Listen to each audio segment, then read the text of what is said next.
7 तासांचा वेळ, tick tick करणारा टाइमर आणि मृत्यूच्या छायेत असलेलं पुण्यातील एक गजबजलेलं हॉस्पिटल.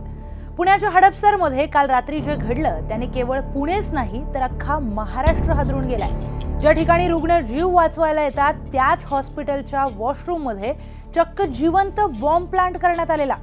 पोलिसांनी 7 तासांचा टायमर लावलेला ती स्फोटक वस्तू निकामी तर केली, पण खरा थरार आत्ता सुरू झालाय.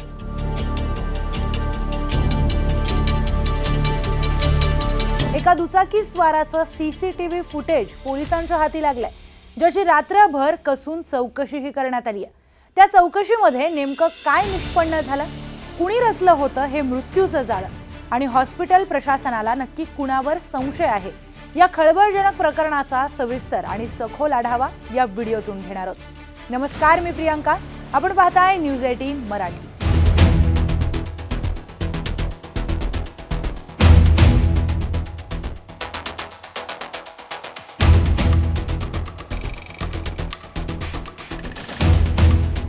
तर हडपसरच्या उषा किरण हॉस्पिटलमध्ये बुधवारी रात्री 9च्या सुमारास ही वस्तू आढळली.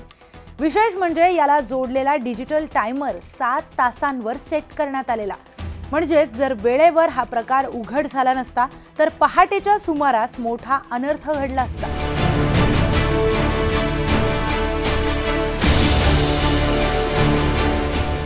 पोलिसांनी ग्लाइडिंग सेंटरच्या मैदानावर नेऊन हा बॉम्ब निकामी केला. आता पोलीस तपासामध्ये काय समोर आलंय ते पाहूच, पण त्याआधी ही वस्तू बॉम्बच होती की आणखीन भलतंच काही ते पाहूयात. प्राथमिक तपासामध्ये एक आयईडी म्हणजेच इम्प्रोवाइज्ड एक्सप्लोजिव्ह डिव्हाइस असल्याचं निष्पन्न झालंय. पोलिसांच्या माहितीनुसार यामध्ये कमी तीव्रतेचे स्फोटक वापरण्यात आलेले. या उपकरणाला जिलेटिनच्या कांड्या आणि एक डिजिटल टायमर जोडलेला होता. आता स्फोट घडवून आणण्यासाठी आवश्यक असलेली सगळी यंत्रणा तिथे बसवण्यात आलेली होती. हॉस्पिटलमधील एका डॉक्टरांना हॉस्पिटलच्या वॉशरूममध्ये हे सगळं दिसलं. त्यांनी तातडीने पुणे पोलीस नियंत्रण कक्षाला याची माहिती दिली आणि यानंतर या सगळ्या प्रकरणाचा भांडाफोड झाला. माहिती मिळताच पुणे पोलिसांचं बॉम्ब शोधक व नाशक पथक घटनास्थळी पोहोचलं. त्यांनी अत्यंत खबरदारीने हे उपकरण ताब्यात घेतलं. हे स्फोटक उपकरण हडपसरच्या ग्लाइडिंग सेंटरच्या मोकळ्या मैदानावर नेण्यात आलं.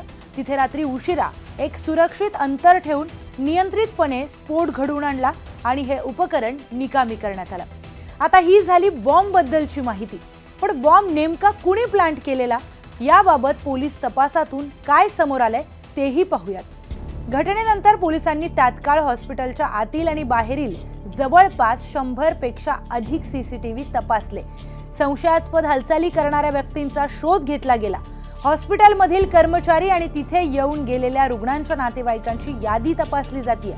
रात्रीच्या वेळी हॉस्पिटलमध्ये कोण आलेलं याचा रेकॉर्डही तपासला जातोय. यामधूनच पोलिसांच्या हाती हे संशयास्पद लागलंय.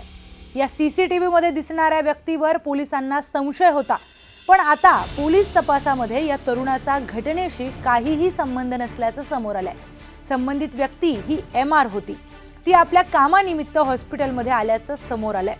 आता संशयित MR निर्दोष सुटल्यानंतर पोलिसांसमोरचं आव्हान दुप्पट झालंय. जर तो तरुण नव्हता तर मग तो चेहरा कोण याची कसून चौकशी केली जाते. या मागे एखादी मोठी दहशतवादी संघटना तर नाही ना, याचीही ATS कडून पडताळणी केली जाते. शेवटी पुण्यामध्ये हॉस्पिटलमध्ये बॉम्ब सापडणं ही काही साधी घटना नाहीये.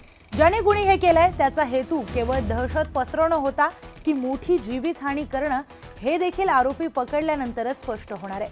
तोपर्यंत सार्वजनिक ठिकाणी सतर्क राहणं हीच आपली जबाबदारी आहे. याबाबत तुम्हाला काय वाटतं? आपल्या प्रतिक्रिया आमच्यापर्यंत नक्की पोहोचवा आणि कधीही अशी कुठली संशयास्पद वस्तू जर आजूबाजूला दिसली तर तात्काळ पोलिसांना त्याची माहिती द्या.